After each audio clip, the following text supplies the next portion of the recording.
பிரியமானவர்களே, எபிரேயர் 11ஆம் அதிகாரத்தின் தியான பகுதிக்காக உங்களை அன்புடன் அழைக்கிறேன். விசுவாசத்தை குறித்த அருமையான சாரம்சங்களை நமக்கு விளக்கப்படுத்துவதுதான் இந்த அதிகாரம். விசுவாசம் என்ற சொல்லானது நாம் தேவனை நம்புவதையும், தேவன் தவறு செய்ய மாட்டார், அவர் உண்மையைத்தான் சொல்லுவார், அவர் சொன்னதைத்தான் செய்வார், செய்வதைத்தான் சொல்லுகிறார், வேதத்தில் எழுதப்பட்டிருக்கிற ஒவ்வொரு காரியங்களையும் என் தேவன் அவருடைய கிரியை நடப்பித்தவைகள், அவர் கண்களுக்கு அவருடைய அறிவுக்கு அப்பாற்பட்ட எந்த ஒரு காரியமும் இதில் இல்லை என்பதையும் முழுமையாக வேதத்தை நம்பும் நம்பிக்கையையும் தான் இது சுட்டி காட்டுகிறது. விசேஷமாக விசுவாசம் என்ற ஆணித்தரமான அஸ்திபாரம்தான் நமது கிறிஸ்தவ வாழ்க்கையின் அடையாளமாய் இருக்கிறது. நாம் கண்களால் சோதித்து பார்த்து அல்ல, மனதால் விசுவாசித்து கிறிஸ்துவை பின்பற்றுகிறோம். கிறிஸ்தவ விசுவாசத்தின் சாராம்சம் இயேசு கிறிஸ்துவின் ஆளுமை, அவருடைய செயல்கள் மற்றும் வாக்குறுதிகளை முற்றிலும் நாம் சார்ந்து இருப்பதாகும்.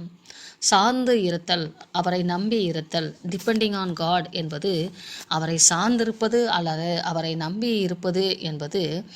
இயேசு சில குணாதிசயங்களை கொண்ட ஒரு உயிருள்ள நபர். அவர் நமக்காக சகல காரியங்களையும் செய்து முடித்தவர், செய்து முடிப்பவர். அவர் இப்போதும் காரியங்களை நமக்காக செய்து கொண்டிருக்கிறார், எனக்காக செய்து கொண்டிருக்கிறார். இன்னும் அதிகமாக செய்வதாக எனக்கு வாக்குறுதி தந்திருக்கிறார். இவைகளை எல்லாவற்றையும் நாம் நம்பும் நம்பிக்கை தான் அந்த விசுவாசம். விசுவாசம் என்பது இந்த எல்லா விதத்திலும், அதாவது என் வாழ்க்கையிலே சரீரம் சார்ந்த, மனம் சார்ந்த, ஆவி நிலை சார்ந்த, நாளைய தின கவலையை சார்ந்த சகல தேவைகளையும் நான் கிறிஸ்துவை சார்ந்திருப்பதை வெளிப்படுத்துவதாகும். வேதாகமத்தில் உள்ள விசுவாசத்தை பற்றி நாம் ஆராய்ந்து பார்க்கத்தக்கதாக நமக்கு முன்னோடி மனிதர்கள் எப்படியெல்லாம் வாழ்ந்திருக்கிறார்கள் என்பதை எடுத்து கூறுவதுதான் இந்த அதிகாரம். நம்பிக்கை நிறைவேறும் என்ற உறுதி என்ற அந்த வார்த்தையானது வாழ்க்கையில் நாம் விரும்பும் அனைத்தும் கிடைத்துவிடும் என்று அல்ல, ஆனால் என் வாழ்க்கைக்கு தேவையான அனைத்தையும் என் தேவனே தருகிறார் என்பதுதான் நமது விசுவாசம். வீண் கற்பனைகளை ஊக்குவித்து அல்ல, கிறிஸ்து எனக்கு சொன்னதை நிறைவேற்றுவார் என்ற ஒரு மாறாத நம்பிக்கையை, உறுதியையும் கொண்டிருப்பதுதான் விசுவாசம்.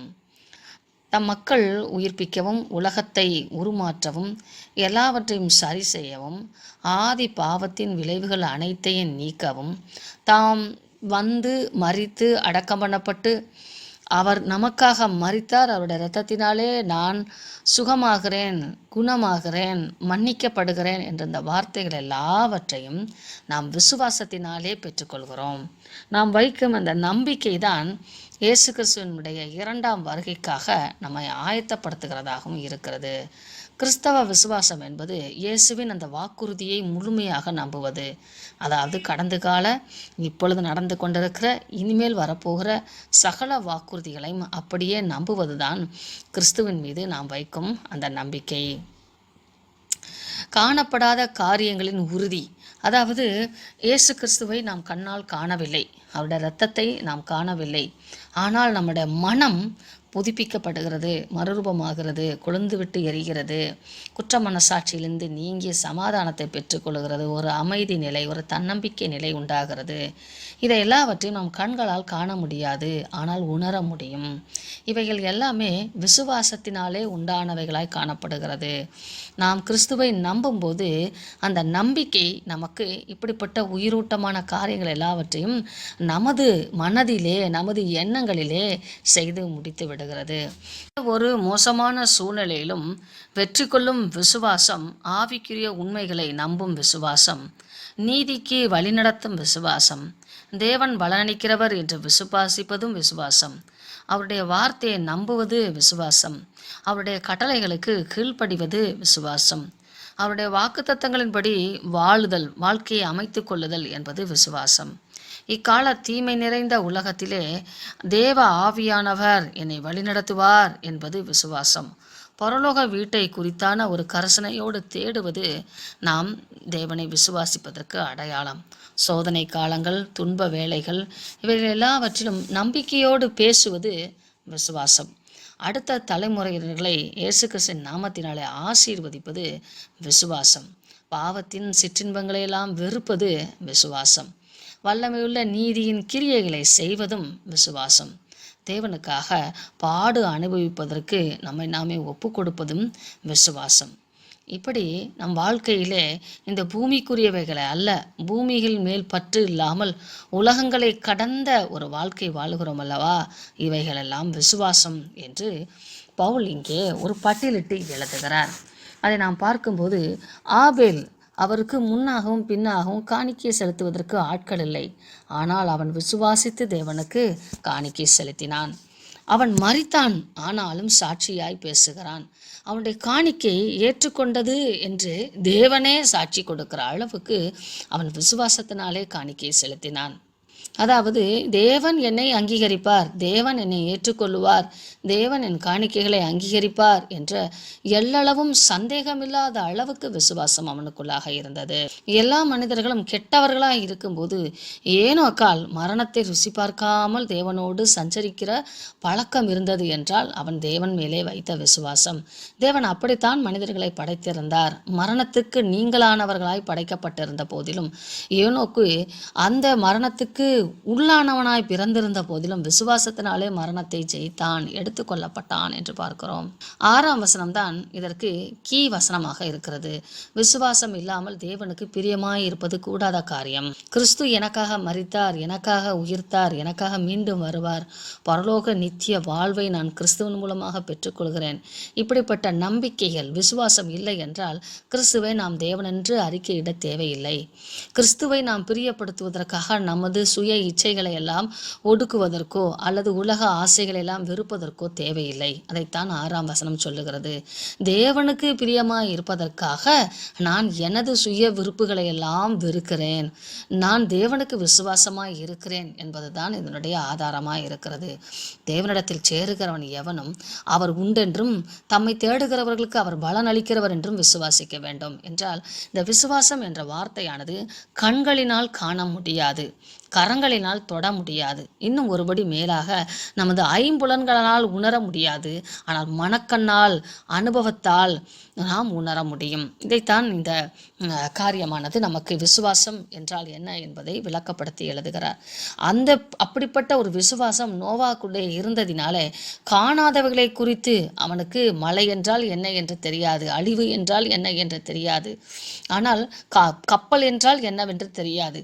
அவைகளை எல்லாம் காணாதவைகளை தேவ எச்சரிப்பை பெற்றுக்கொண்டு பயபக்தி உள்ளவனாய் இருந்து தனக்கு தெரியாததை கூட விசுவாசத்தினாலே நிறைவேற்றி அந்த தண்டனைக்கு தப்பித்து நீதிக்கு சுதந்திரவாளியானான் என்று பார்க்கிறோம். விசுவாசத்தினாலே தான் ரட்சிக்கப்படுகிறோம், விசுவாசத்தினாலே தான் நீதிமானாக்கப்படுகிறோம் என்பதை திரும்ப திரும்ப பவுல் எழுதுகிறார். இன்னும் ஆழமாக 4ஆம் வசனத்திலே பார்ப்பீர்களானால் பலி கூட விசுவாசத்தினால் கொடுக்கப்படுகிறது. 6ஆம் வசனத்தில் விசுவாசம் என்பது தேவனுக்கு பிரியமாய் இருப்பது. 7ஆம் அதிகார வசனத்தில் பயபக்தியாய் இருப்பது என்பது விசுவாசத்தினாலே உண்டாகிறது என்பதை பார்க்கிறோம். பலி, பிரியமாயிருப்பது, பயபக்தியாக இருப்பது, இவையெல்லாம் விசுவாசத்தின் அடையாளங்களாய் இருக்கிறது. நான் ஒரு நல்ல விசுவாசி என்றால் தேவனுக்கு நான் பயந்திருப்பேன், தேவனுக்கென்று நான் அவருக்கு பிரியமான பலி செலுத்துவேன், அவரை பிரியப்படுத்தும் காரியங்களை மாத்திரம் செய்வேன். இப்படி நான் வாழும்போது அது அநேகருக்கு எனது விசுவாச வாழ்க்கையின் சாட்சியாக அமைகிறது. இங்கே குறிப்பிடப்பட்டிருக்கிற வேத மனிதர்கள், ஹீரோக்கள் எல்லோருமே, கதாபாத்திரங்கள் எல்லோருமே தங்கள் விசுவாச வாழ்க்கையை நிறைவேற்றி முடித்தவர்கள். ஒரு நாள் 2 நாள் அல்ல, அவர்கள் தேவனுக்கு அறிமுகமான நாள் முதற்கொண்டு அவர்கள் தேவனோடு ஒப்புரவாகும் நாள் வரைக்கும், போய் சேரும் நாள் வரைக்கும், அதாவது சரீர மரணம் அடையும் நாள் வரைக்கும் அந்த விசுவாசத்திற்கு முன்னோடிகளாகவே வாழ்ந்தார்கள், கடைபிடித்து வாழ்ந்தார்கள் என்று பார்க்கிறோம். காயினின் பலி, ஏனோக்கு தேவனோடு சஞ்சரித்தல், நோவா காணாதவைகளை கண்டு கீழ்ப்படிந்து பயபக்தியாய் இருந்தது, ஆபிரகாம் தாம் அழைக்கப்படும் போது கீழ்ப்படிந்து தான் அறியாத தேசத்திற்கு புறப்பட்டு போனது. அதாவது ஆபிரகாமின் கீழ்ப்படிதல்.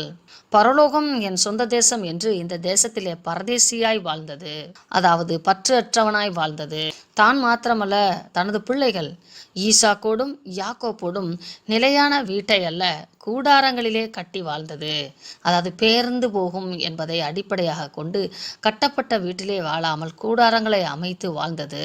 இவைகளெல்லாம் கிறிஸ்துவின் வருகைக்காக அல்லது கிறிஸ்துவோடு நாம் கடந்து செல்வோம் என்பதை அடையாளப்படுத்தும் வண்ணமாக ஆபிரகாம் வாழ்ந்தார். இந்த அட்டவணையிலே பெண்களுக்கும் இடம் உண்டு. சாராளின் விசுவாசத்தையும் தேவன் இங்கே குறிப்பிடுகிறார். கர்ப்பம் செத்தவளானாலும் சரீரம் செத்தவனானாலும் தேவனால் தனக்கு சந்ததியை உண்டு பண்ண முடியும் என்று இருவரும் விசுவாசித்தார்கள். அதாவது சாத்தியமற்ற சூழல், ஆனால் தேவனால் எல்லாம் கூடும் என்று விசுவாசித்தார்கள். 13ஆம் வசனம், இவர்கள் வாக்குத்தத்தம் பண்ணப்பட்டவைகளை அடையாமல் தூரத்திலே அவைகளை கண்டு, கிறிஸ்துவை குறித்து சொல்லப்பட்டிருக்கிறது. கிறிஸ்து என்கிற ஒருவர் வருவதற்காக அவர்கள் அதை தூரத்திலே தரிசனமாய் கண்டு நம்பி அணைத்து கொண்டு, அந்த சுவிசேஷத்தை அணைத்து கொண்டு பூமியின் மேல் தங்களை அந்நியரும் பரதேசிகளும் என்று அறிக்கையிட்டு விசுவாசத்தோடே மரித்தார்கள். நித்திய வாழ்வை நாங்கள் பெறுவோம் என்று விசுவாசத்தோடே மரித்தார்கள். என்றால் விசுவாசம் என்பது பரலோக வாழ்வுக்காக வாழ்வது. இந்த பூலோக தேசத்திலே பற்றற்றவர்களாகவும் பரதேசத்தை குறித்தான பற்று உடையவர்களாகவும் வாழ்வது. அப்படிப்பட்ட ஒரு மேன்மையான பரம தேசத்தை விரும்பி அவர்கள் வாழ்ந்ததினாலே தேவனே இவர்களை பெருமையாய் தனக்கு அடையாளம் போட்டுக் கொள்கிற அளவுக்கு நான் ஆபிரகாமின் தேவனும் ஈசாக்கின் தேவனும் யாக்கோப்பின் தேவனும் என்று தனக்கு பேர் வைத்து கொண்டாராம். அந்த அளவுக்கு இந்த முற்புதாக்களுடைய விசுவாசம் ஆழமாய் இருந்ததாம். அதாவது சந்ததி சந்ததியாய் விசுவாசித்தார்கள் என்று வேதத்திலே குறிப்பிட்டு எழுதுகிறார். ஆபிரகாம் பல முறை தேவனை விசுவாசித்தான், அது அவனுக்கு நீதியாக எண்ணப்பட்டது என்று சொல்லும்போது தனது வீட்டிலே அவர் இருக்கும்போது கீழ்ப்படிந்து தேவ அழைப்புக்கு கீழ்ப்படிந்தது. ஆரானிலே வந்து தங்கும்போது திரும்பவும் தேவ அழைப்பை பெற்று கீழ்ப்படிந்தது. எகிப்து தேசமும் பாபிலோன் தேசமும் எங்கும் பாலஸ்தீன தேசம் எங்கும் சுற்றி திரியும் போதெல்லாம் அவர் தேவனுடைய சத்தத்திற்கு கீழ்ப்படிந்தது. தேவன் தம்மிடத்தில் எதிர்பார்க்கிற சகல காரியங்களையும் செய்து முடித்தது.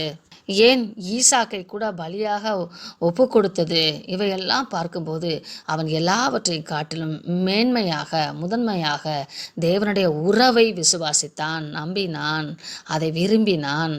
ஆபிரகாமை அழைக்கும் போதே உன்னிடத்தில் என் சந்ததி விளங்கும், உன் சந்ததி விளங்கும் என்று சொல்லிதானே அழைத்திருந்தார். இப்பொழுது ஈசாக்கை அவர் பலியாக கேட்கிறாரே என்ற ஒரு சந்தேகம் கூட இல்லாமல் அவர் மரித்தோரிலிருந்து எழுப்பத்தக்க வல்லமை உள்ளவராய் இருக்கிற தேவன் என்பதை நம்பி பலியிட துணிந்தான். விசுவாசம் என்பது வருங்கால சந்ததிகளை ஆசீர்வதிப்பது என்றும் ஒரு அர்த்தம். 20வது வசனத்தில் இது சொல்லப்பட்டிருக்கிறது. விசுவாசத்தினால ஈசாக்கு வருங்காரியங்களை குறித்து யாக்கோப்பையும் ஏசாவையும் ஆசீர்வதித்தான். அதே போல யாக்கோப்பும் தனது மரண தருவாயிலே 12 தனது குமாரர்களையும் யோசேப்பின் குமாரர்களையும் ஆசீர்வதித்தான். இந்த ஆசீர்வாதத்தை யோசேப்பும் நம்பினான். விடுதலையாகி போவோம் என்று விரும்பி நம்பி தனது எலும்புகளை தம் சொந்த தேசமாகிய கானான் தேசத்துக்கு கொண்டு செல்ல விரும்பினான். இப்படி ஆணும் பெண்ணுமாக விசுவாச அந்த பட்டியலிலே தலைமுறை தலைமுறையாக வாழ்ந்து கொண்டிருக்கிறார்கள். மோசேயின் தாயும் இந்த லிஸ்டில் இந்த அட்டவணையிலே வருகிறார். இந்த குழந்தை எப்படியும் காப்பாற்றப்படும் என்று அவள் விசுவாசித்தால் அப்படியே அந்த குழந்தை காப்பாற்றப்பட்டது. யாருடைய மனதிலே ஆழமான விசுவாசம் இருக்கிறதோ அவர்கள் இந்த பூமிக்குரிய அநித்தியமான பாவ சந்தோஷங்களை அனுபவிப்பதை காட்டிலும் தேவனுக்கு கீழ்ப்படிந்திருப்பதை, தேவனுக்கு கீழ்ப்படிந்ததினாலே உண்டாகக்கூடிய துன்பங்களை அனுபவிக்கிறதுக்கு தெரிந்து கொள்வார்கள். மனம் வந்து தங்களை அர்ப்பணிப்பார்கள் என்பது விசுவாசம். அதை மோசே அப்படி செய்தார் என்றும், மோசே இனிவரும் பலன் மேல், பரலோக வாழ்வின் மேல், அந்த நீடிய வாழ்வின் மேல் நம்பிக்கை உள்ளவனாய் குறுகிய கால வாழ்க்கையின் சௌகரியங்களை எல்லாம் விட்டு துன்பத்தை தெரிந்து கொண்டான். தரிசனம் காண முடியாதவரை தரிசிப்பதை போல் அவன் விசுவாசித்து ராஜாவின், இந்த பூலோக ராஜாவின் கோபத்திற்கு பயப்படாமல் பரமராஜாவுக்கு பயந்தான். மோசேக்கு முன் அடையாளமாக யாருமே இருந்ததில்லை. ஆனால் தேவன் சொல்லும் போது பஸ்காவை தேவன் சொன்ன விதமாக அனுசரித்து ஒட்டுமொத்த இஸ்ரவேல் ஜனங்களும் அனுசரிப்பதற்கு அவன் முன் உதாரணமாய் இருந்தான். பஸ்காவை மிகவும் விசுவாசித்து அதை தனது வாழ்க்கையிலே கடைபிடித்தான். விசுவாசம்தான் விடுதலையை தரும் என்பதை அவன் உணர்ந்திருந்தான். மோசேயினிடத்திலே தேவன் சிவந்த சமுத்திரத்திலே பேசும்போது அவன் விசுவாசித்து சிவந்த சமுத்திரத்தை 2ஆக பிளந்து விட்டான். அவ்வப்போது பெண்களின் விசுவாசமும் இங்கே பட்டியலிடப்பட்டிருக்கிறது. 3வது நபராக ராகாபை குறித்து எழுதப்பட்டிருக்கிறது. பாவிகளோ பரதேசிகளோ அல்லது பரம்பரையாய் வருபவர்களோ யாராய் இருந்தாலும் தேவனை விசுவாசிப்பவர்கள் பிழைப்பார்கள் என்பதை நாம் இங்கே பார்க்கிறோம். ராகாப்பு தனது தேசத்தை சுற்றி இருக்கிற காரியங்கள் எல்லாவற்றையும் கேள்விப்பட்டு இஸ்ரவேலின் தேவனை அவள் விசுவாசித்ததினாலே வேவுக்காரர்களை அவள் பாதுகாத்தாள். இப்படி ஒட்டுமொத்த ஆதாமில் இருந்து ஆரம்பித்து ஆண்டவரை பின்பற்றிய ஒவ்வொரு பிள்ளைகளுடைய பெயர்களெல்லாம் குறிப்பிட்டு தாவீது, சாமுவேல், தீர்க்கதரிசிகள் என்று எல்லாருடைய பெயர்களையும் குறிப்பிட்டு எழுத எழுதுகிறார். போரே செய்து பழக்கப்பட்டிராத இந்த இஸ்ரவேல் ஜனங்கள் நடந்து வரும்போது 40 வருடங்களாக எத்தனையோ ராஜ்யங்களோடு போரிட்டு ஜெயித்தார்கள். அங்கேயும் நீதியான போரினாலே உண்டாகக்கூடிய நீதி என்ன அநீதி என்ன என்பதை புரிந்து நீதியை நடப்பித்தார்கள். தேவன் அவர்களுக்கு கொடுத்த வாக்குத்தத்தத்தை சுதந்தரித்துக் கொண்டார்கள். அந்நிய தேசத்திலே தானியேல், சாத்ராக், மேஷாக், ஆபேத்நேகோ என்பவர்கள் தானியேல் சிங்கக்கவியிலும் அக்னியிலே இந்த மூவரும் உலாவும் போது விசுவாசத்தினாலே தேவனுடைய அற்புதங்களை அதிசயங்களை அவர்கள் கண்டார்கள். 35ஆம் வசனத்திலிருந்து புதிய ஏற்பாட்டு சம்பவங்களை குறிப்பிட்டு எழுதுகிறார். லாசரு உயிரோடு எழுந்தான். நைன் விதவையின் மகன் உயிரோடு எழுந்தான். யவுரிவின் மகள் உயிரோடு எழுப்பப்பட்டாள். இவைகளெல்லாம் விசுவாசத்தினாலே நடந்தது. மேன்மையான உயிர்த்தெழலை அடையும்படி மற்றும் சிலர் அப்படிப்பட்ட உயிர்த்தெழலை விரும்பாமல் காத்து கொண்டிருக்கிறார்கள். பவுல் தன்னையும் அங்கே குறிப்பிடுகிறார். வேறு சிலர் நிந்தையும் அடிகளையும் கட்டுகளையும் காவலையும் அனுபவித்தார்கள். பவுலின் காலத்திலே அநேக உபத்திரவங்கள் உண்டாயிருந்தது. கல்லுரையுண்டார்கள், வாளால் அறுப்புண்டார்கள், பரீட்சை பார்க்கப்பட்டார்கள், பட்டயத்தாலே வெட்டுண்டு மரித்தார்கள், செம்மறியாட்டு தோள்களை வெள்ளாட்டு தோள்களையும் பொருத்தி கொண்டு திரிந்து குறைவையும் உபத்திரவத்தையும் துன்பத்தையும் அனுபவித்தார்கள். விசுவாசம் என்பது நன்மையான காரியங்களை மட்டுமல்ல, தேவனுக்காக இந்த பூமியிலே பாடுகள் அனுபவிப்பதற்கும் அடையாளமாயிருக்கிறது. 39ஆம் வசனத்திலே அவர்கள் வாக்குத்தத்தம் பண்ணப்பட்டதை அடையாமல் போனார்கள் என்றால் உங்களுக்காக எனக்காக அவர்கள் காத்து கொண்டிருக்கிறார்களாம். ஆயிரம் ஆண்டுகளாய் அவர்கள் காத்து கொண்டிருக்கிறார்கள். தொடர்ந்து இந்த விசுவாசத்தின் மேன்மையை குறித்து 12ஆம் அதிகாரத்திலும் அவர் தொடர்ந்து எழுதுகிறார். இந்த விசுவாசத்தினாலே நாம் பெற்றுக்கொள்ள போகிற நித்திய ஜீவன்தான் நன்மையானத ஒன்று. தேவன் நமக்கு அதை முன்குறித்து நியமித்திருக்கிறார். நாம் எல்லோரும் அதை பெற்றுக்கொள்வோம் என்ற நம்பிக்கையோடு நிறைவு செய்கிறார். இன்னும் விசுவாசத்திலே ஆழமாய் வளர்வதற்கு தேவன் நமக்கு உதவி செய்வாராக. ஆமென்.